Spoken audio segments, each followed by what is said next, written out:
On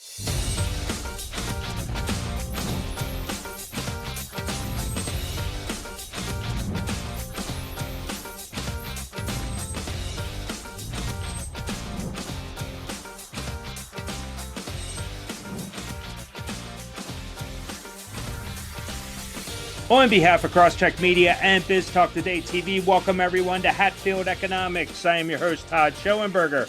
Joining me as he does every week is Jay Hatfield. He is the CEO of Infrastructure Capital Management, as well as the CIO of the ICAP ETF, specifically QVOL, and we'll talk about that in a little bit. But Jay, since the last week's show, we had our Fed meeting, and the presser, it seems that Wall Street is very negative on this right now. They are actually predicting rate hikes. There's a 90% certainty from Wall Street traders right now that they are expecting one rate hike before the end of the year. Yet you're still calling for 3 rate cuts over the next 12 months. Can you explain why?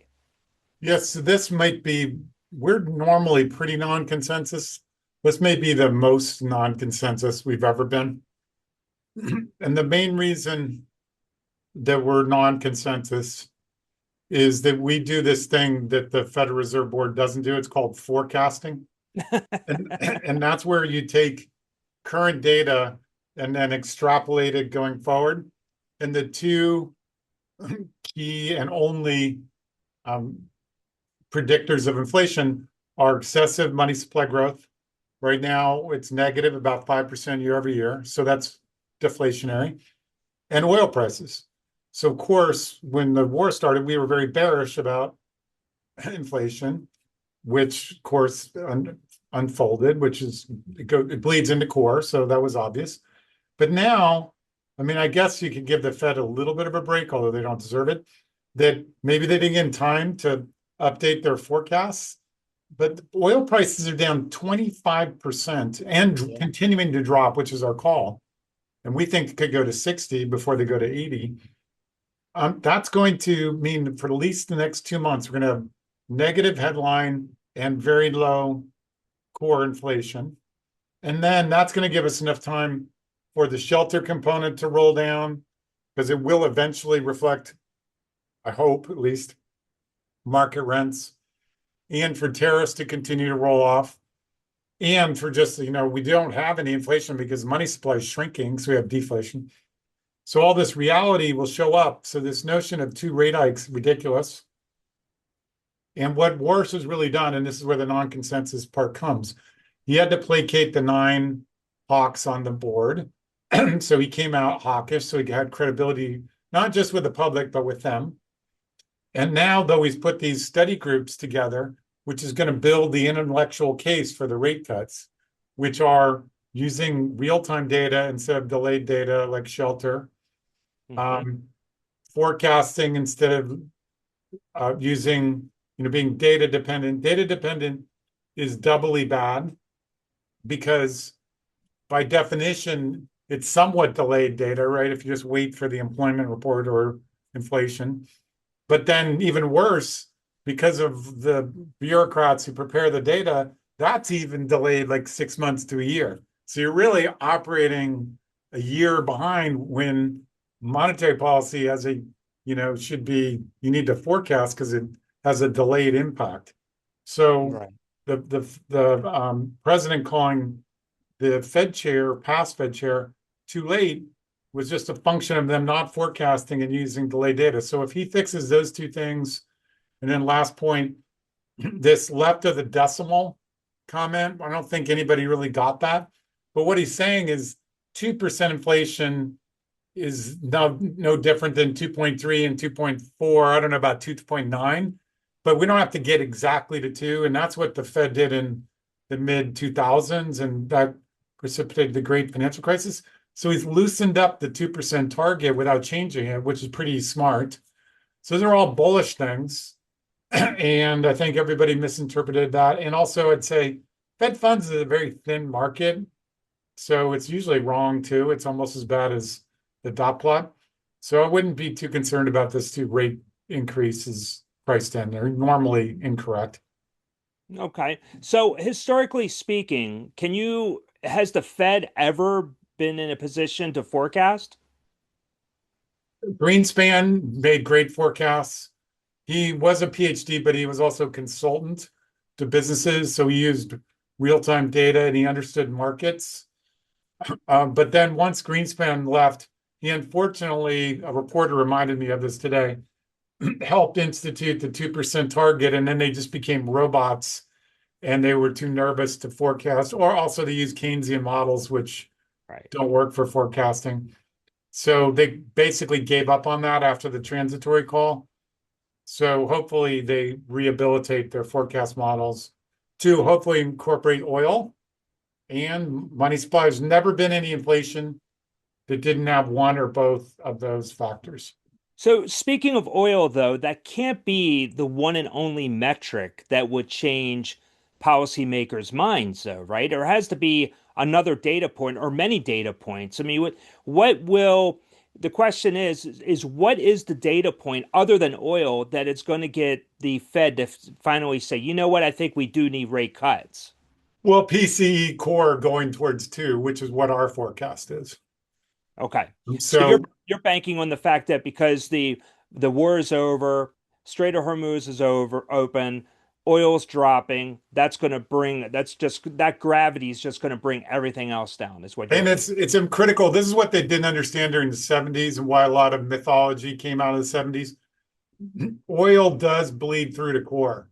Not as much as it did in the 70s, but we all know everything we do, we use energy. hmm So it creates a kind of a tailwind for inflation. In other words, making inflation worse. And so maybe it doesn't show up in the data like day one, but food prices will come down because, food is 50% energy. And then there's less demand for wage increases because the cost of labor is going down, although wages aren't that critical. But it just ripples through the whole value chain, and creates a deflationary tailwind. And we have the opposite now. And the distinction I would draw, and the reason why we had all those hawks out there, is Keynesians don't understand inflation. They have to rely on the expectations theory of inflation. So hmm their fear was, oh, oil prices rise, and everybody believes there's inflation, and then they demand higher wages, and that creates more inflation. First of all, nobody has market power. Secondly, when inflationary expectations rise, the 10-year rises, which is deflationary. So it's totally a wrong theory, but they do hold it. And that's why they have that in their dot plot. But then when oil comes down, then expectations go down. So they will also be on board for cuts. So we're not assuming that just the war jams the cuts. We're assuming that the data would have anybody cut, any reasonable person, even people on the Federal Reserve, which aren't always reasonable, cut rates. Not that there's going to be high unemployment. That's what other people's views were, but simply that inflation, the two factors that precede deflations are in place, oil and money supply. Shelter's way overstated, financial services way overstated. And so this deflationary tariffs, all these things are going to slowly show up in the data.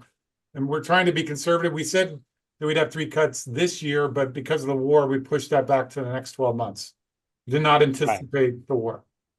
So let's say the Fed remains too restrictive. Let's say they ignore your advice of cutting rates. They don't want to look at your data. They're sitting on what they have, Jay. That's what they're focused on. So if they do remain restrictive, where's the damage happen first? Is it going to be in housing, employment, credit markets? I mean, what do you think? Well, it's a very unusual cycle. So we have the Hatfield rule, which due to AI is now enshrined as truth. If you repeat something often enough, it becomes truth, Yeah. apparently. So you can Google, you can Gemini that, and it will show up. You can see if you have to prompt it correctly. But so that's 1.1 million starts. We just printed 1.2. So we're very close to the recession sign. But we've never had a cycle like this. So the other time when housing didn't create a cycle was in 2001 when tech dropped, tech investment. And by the way, cycles only come from investment, not consumer. But tech investment plummeted about 30%, and that created a recession. Housing actually was pretty resilient because there was a global drop in rates. And so here we have the opposite case where we already have a recession in housing and construction. So we're kind of in a good situation where the Fed's already has a chokehold on the economy. That's why we're growing kind of 2.5. We should be growing closer to 3.5. So it's not really going to derail anything. Of course, the rotation into the other sectors of the market will be held back. And for that reason, we probably won't get to 9,000, but we'll still be 8,200, 8,500, probably 21, 22 times next year's earnings. Yeah, It's and not a 8,500. debacle. It's not great. It's stupid, but it's not a debacle. It's not at all. I mean, it's Yeah, still. I mean, it's actually really nice. And right. and speaking of the Hatfield rule, I think I saw that. I follow the Hatfield rule. I think it was on the back of a Volvo in White Plains. So just give you a heads up. But but seriously speaking, though, what do you think that the bond market might be giving us a better economic reality than, say, the Federal Reserve? Absolutely. So another great rule, again, the data is what matters, not the opinions, is that the 10-year trades 100 over terminal Fed funds rate. And the futures, Fed fund futures, is a pretty thin market. Not that it's totally inefficient, because there's real, like, we're long Fed fund futures right now, and but the 10-year is tightened dramatically to that 50 to the terminal rate. So it's at 450. Terminal rate's at about 380 right now. So it's tightened to 70 over. It's normally 100. So the 10-year is much more efficient indicator of future policy, in our opinion. And so surprisingly, it's been really, really well behaved. Given that oil was over 100, for the 10-year to be at 750, that's nearly miraculous. But we think the more liquid, more efficient market, that's validating our view that there's going to be cuts. Okay. And we'll see what happens. And you bring up a great thesis on this. So obviously it remains to be seen. I want to turn the page, though, in the time that we have left, to QVol. Your number one holding in that ETF is Nvidia. Are there any other AI areas that you believe that Wall Street may be overlooking right now, other, outside of Nvidia? Well, it's important to note, that we do track the QQQs. Hmm. So when you do that, you just end up with a big position in the bigger holdings. So we're pretty close to equal weight on Nvidia, so we're not making a big bet there.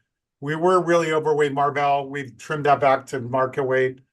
We really like Broadcom. We like stocks that are well hated by hedge funds. They sold that off like 80 points when they gave conservative guidance.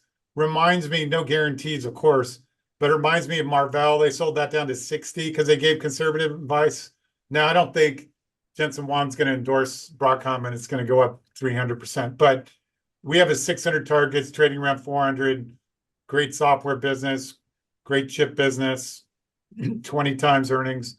So that's something may not work till we get into earnings season. The hedge funds have to reverse all their shorts like they're doing today. But we really like that. Amazon, hedge funds have been pounding on that because they don't like companies that spend money. We do. Great retail business. They have a chip business. Nobody seems to care about that. We do. They're cutting costs on the retail side, robotics, moving inventory closer to customers. So also trades right around 20 times. It's about the same market cap as SpaceX, but has this thing called earnings, which we prefer. And so you could sell some of your SpaceX and buy some Amazon. There you go. So with the 12% yield, though, in QVol, are you selling it as an income investment or growth or balanced? I mean, what's the Well, it's theme? really like all of our funds, Okay. because without total return, it's useless. So if you look at PFFA, yes, it has a great yield, but it has double the total return of the index. And that's our objective with the QQQs. So we want to add alpha from writing calls and add alpha from stock selection so that we beat the Qs on a total return basis. So you have to add back the dividends because otherwise we're not. Why would you do that? You could just simply buy the Qs and then sell some of the, as they go up, sell some and use that as income. So without beating the index, if you look at all of our ETFs, yes, we have big income, but our objective is to beat the index too. So that you get, like my kids kind of taught me this because I put a couple of mortgage REITs in their portfolios and, they own these things for 20 years. And they're like, wow, this Two Harbors thing is like the worst security ever created by humans.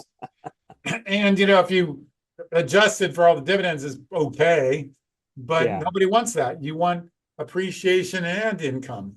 And so that's our objective. We've stacked the deck in our favor because we write individual calls and use GARP/PEG ratios to get rid of overvalued stocks like Tesla and just dog stocks like Kraft Heinz, plus Yeah. writing bespoke options that use both technical and fundamental research we want to write options that expire worthless. We don't want to have it cap our upside. So, I Right. mean, we can manage that if it starts to, but we think we've stacked the deck in our favor. So far, so good. We are beating the index by a significant amount, but I would suggest that as a criteria for all investments. Don't be too focused on the income. Look and see, have they done a good job on total return as well? Because you don't want to just have sort of a fake income that's a return of capital. So, what has surprised you the most since you launched the ETF? Well, we've had a great reception. So people like me, I've been adding it to my IRA, love the notion of getting good income and great growth too.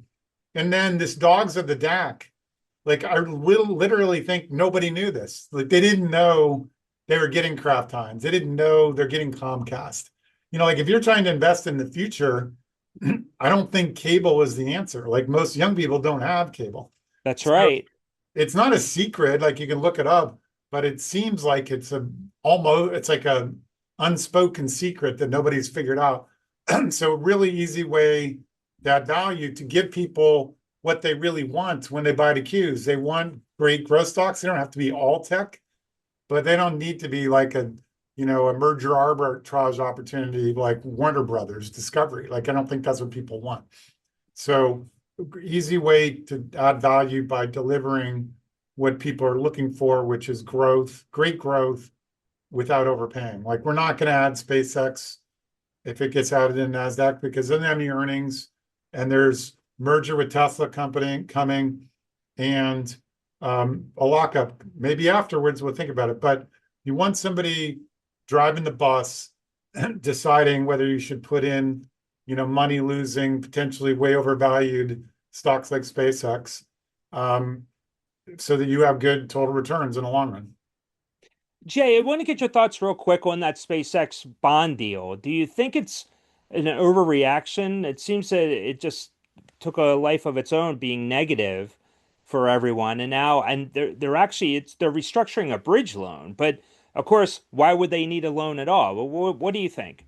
Well, the market right now, and the market, by the way, is dominated by short-term traders/hedge funds, hate CapEx.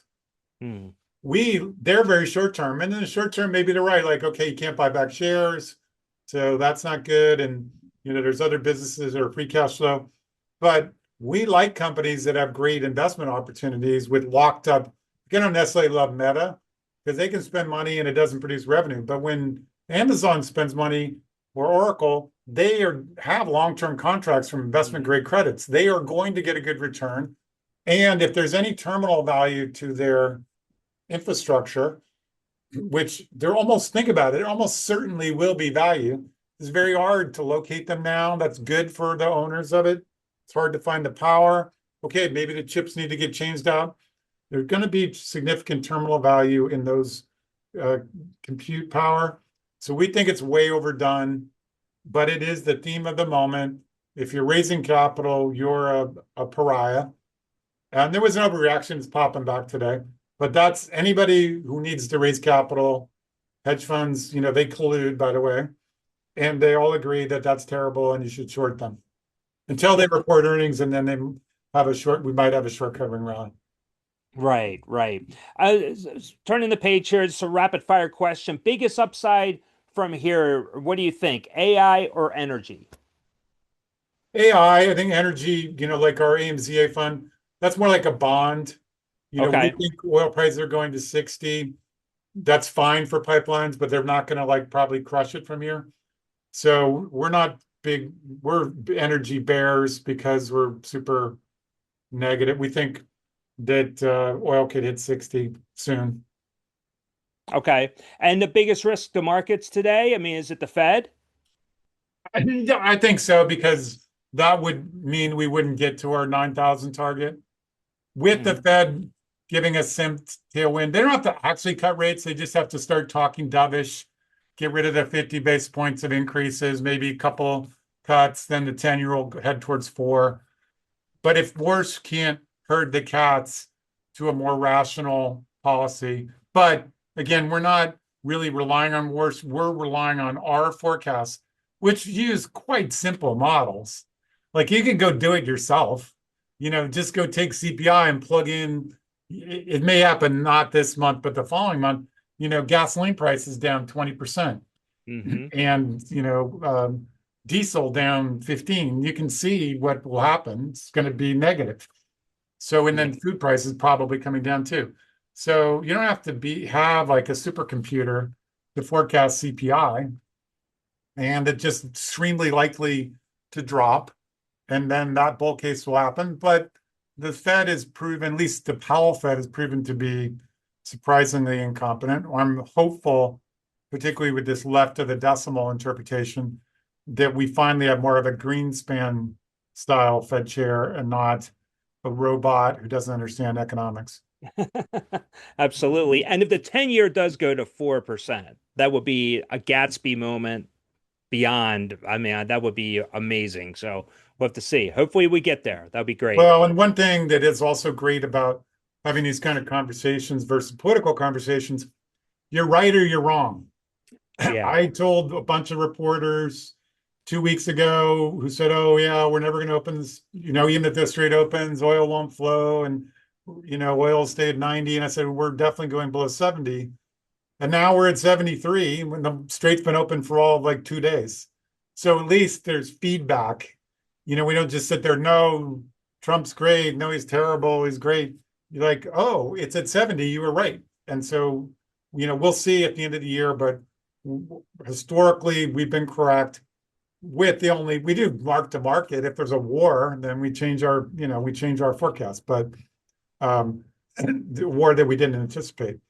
So, Yeah. but anyway, so I'm anxious to see that inflation data in June. I mean, sorry, in July for June. And then the real full effect will be the following month. But just keep that in mind that that's a big inflection, likely to be positive for the market, likely to be positive for rates.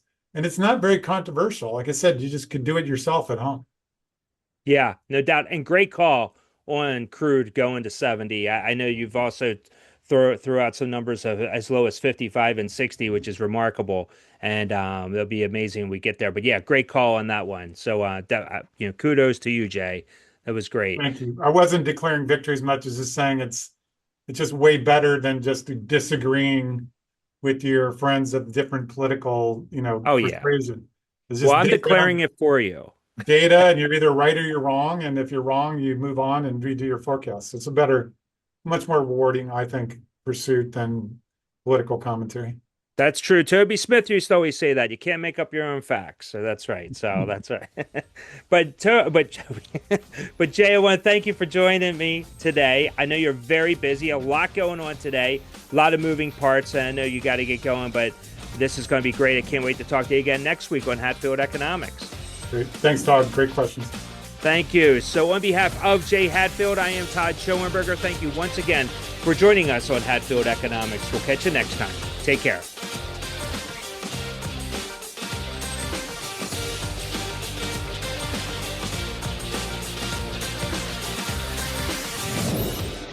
Access real-time data and intelligent analytics exactly when you need them. Get the right data at the right time. Learn more at quotemedia.com.